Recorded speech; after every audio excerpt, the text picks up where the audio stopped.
Everyone, today we will discuss about the concept of human capital formation. Human capital can be characterized as the acquiring of knowledge, abilities, skills, education, training, experience, judgment, wisdom, and creativity. Let's start the topic. Concept of types of capital and human capital formation. We will discuss about human capital, physical capital, and financial capital. First, this is human capital.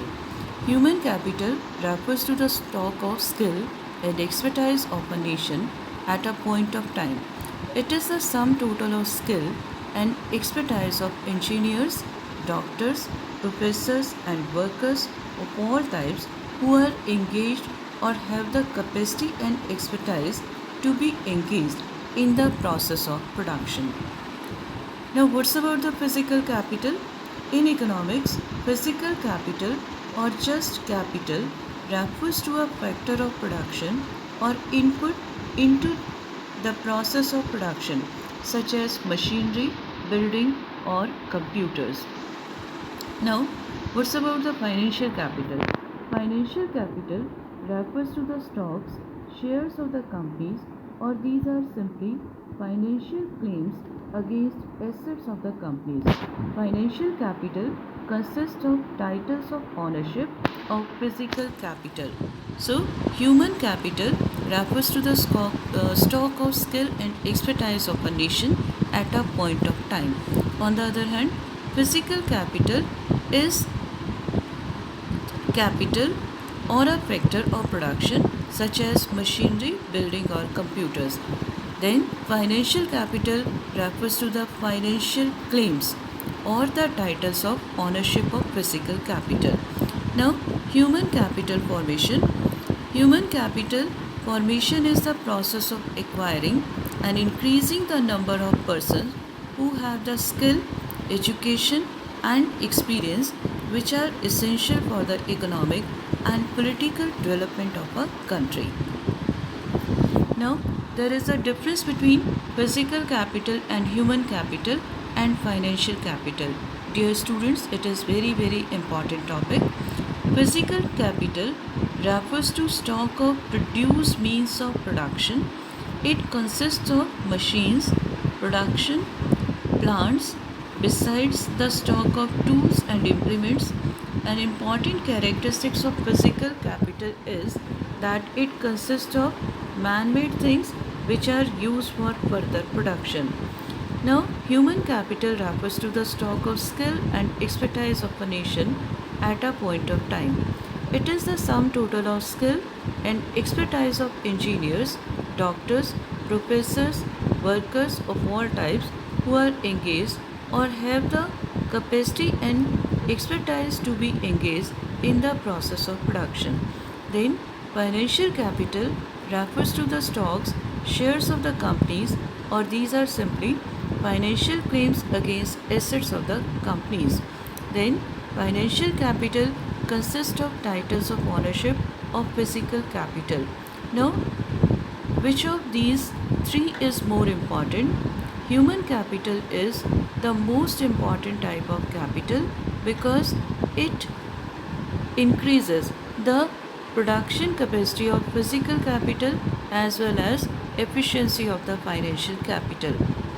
Today we will discuss about the role of human capital formation in economic growth. Now, determinants or sources of human capital formation. How the human beings can be converted into human capital. Human beings, when can be used in an efficient way in the production process, become human capital. So, how human beings can be converted into human capital, or what are the determinants or the sources of human capital formation? The very first one, this is expenditure on education. Expenditure on education is the most effective way of enhancing and enlarging a productive workforce in the country. It is therefore a very important determinant of human capital formation. Monetary benefits of education.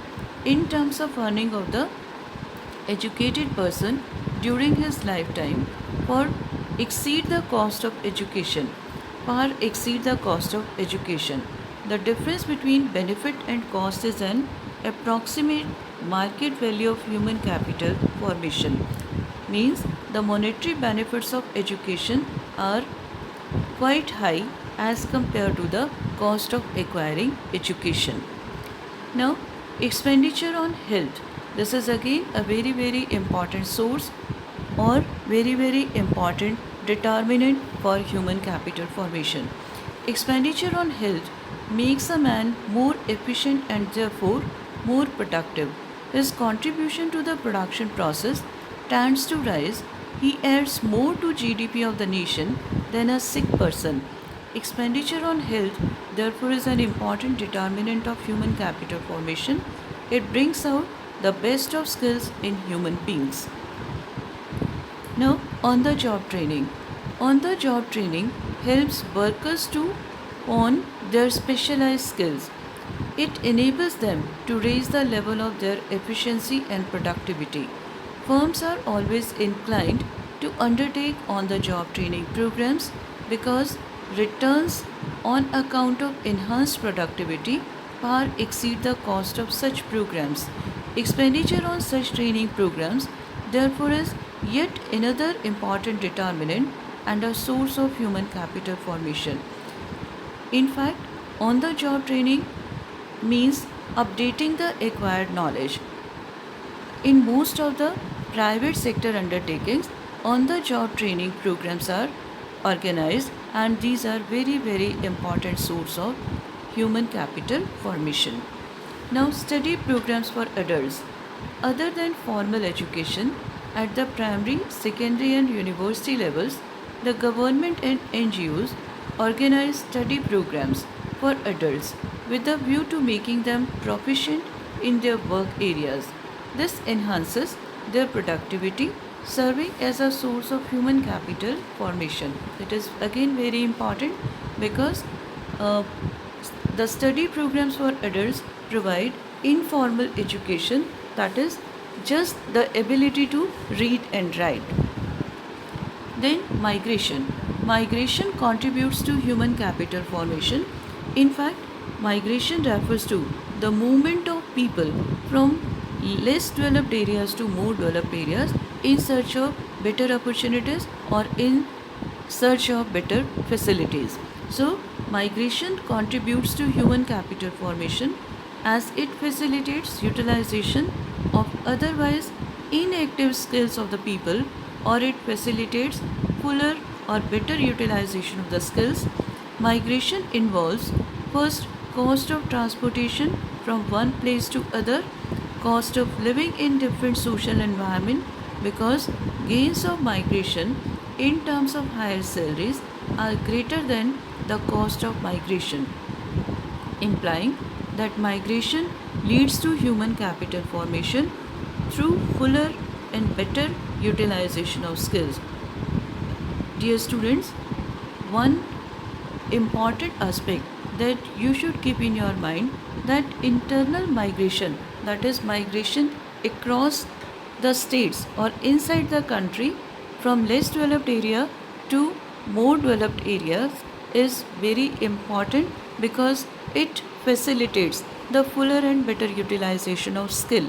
But when we will discuss about the problems of human capital formation, we will discuss about the concept of brain drain, that is the migration of skilled population, skilled workforce, skilled people across different countries, and it becomes the problem for human capital.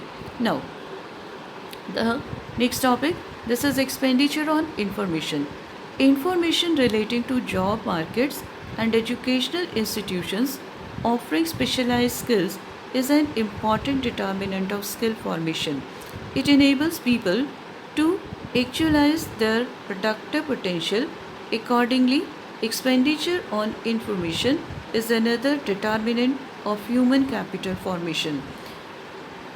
Oftenly, facilities and opportunities are provided by the government as well as the private organizations.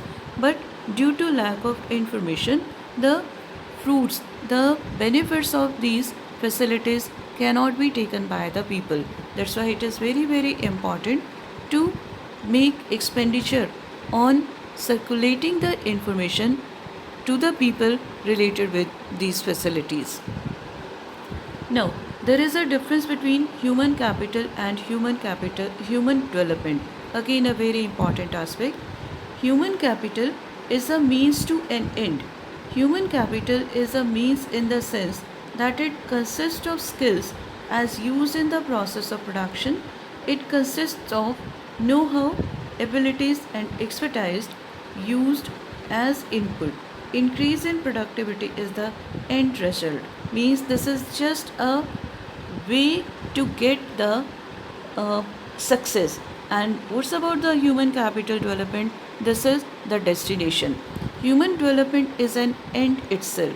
It refers to development of the individuals as valuable personalities by acquiring good education and attaining good health.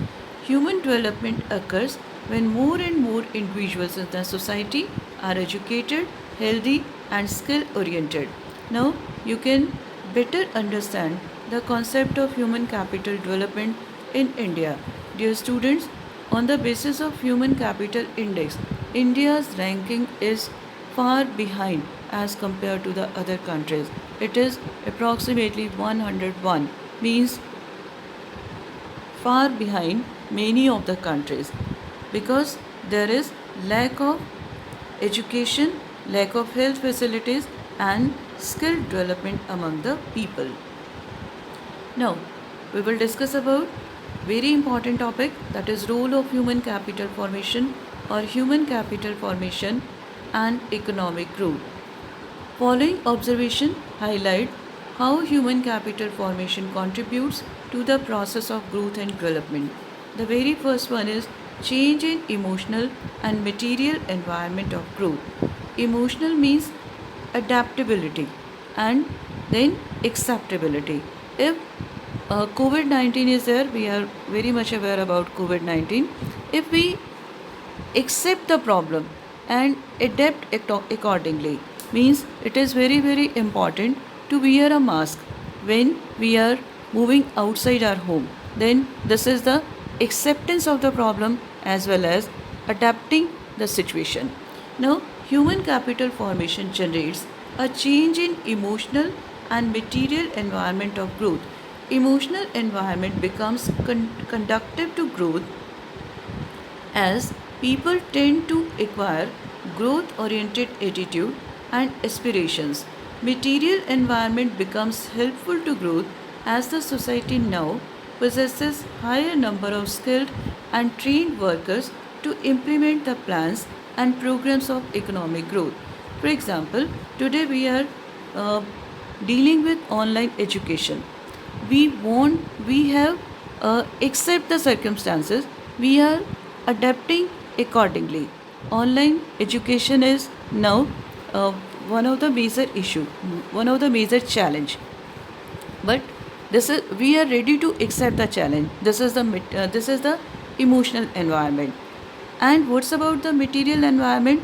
We are capable to provide online education because there are skilled and trained people around us. They are guiding us, they are promoting us, they are providing us the facilities to provide uh, online education. So this is the material environment. So what is material environment?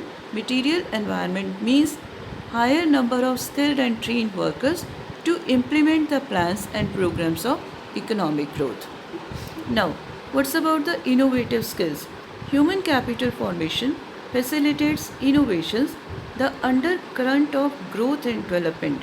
Larger the number of skilled and trained personnel, greater the possibilities of innovations in the area of production and related activities. Innovation is the lifeline of growth.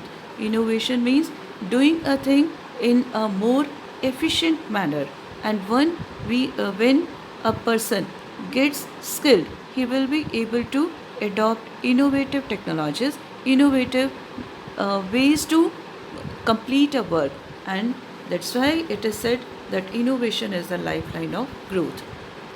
Now, higher productivity of physical capital.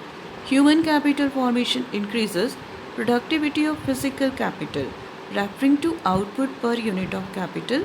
Specialized engineers and skilled workers can certainly handle machines better than the others. It enhances productivity and accelerates the pace of growth. Definitely, the physical capital means the machines can't do anything without the without the skilled workforce. So, a skilled worker can handle a machine more efficiently as compared to a layman. Now, what's about the higher rate of participation and equality?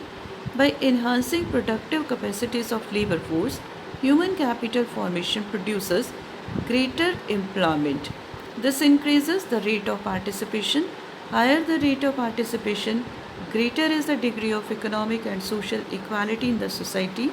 Higher the rate of participation and higher degree of equality are pointers to growth, that social justice called development. As we have already discussed, that one of the main long-term goal of India is to bring equality, means equity, and the goal of equality, that is the growth with social justice, can be obtained through the skill enhancement programs, because the skilled people can engage themselves in gainful activities, means there will increase in the rate of participation, that is the inclusive growth. You can also mention here the term inclusive growth, and the result of higher the rate of participation, greater will be the economic and social equality in the society. So with this topic is completed. Now we will discuss the remaining portion of this chapter tomorrow. That's why what's your homework? You are to revise these topics thoroughly, and please send me your doubts if you please send me your doubts either on app or in group. Now be sincere, complete the topics properly.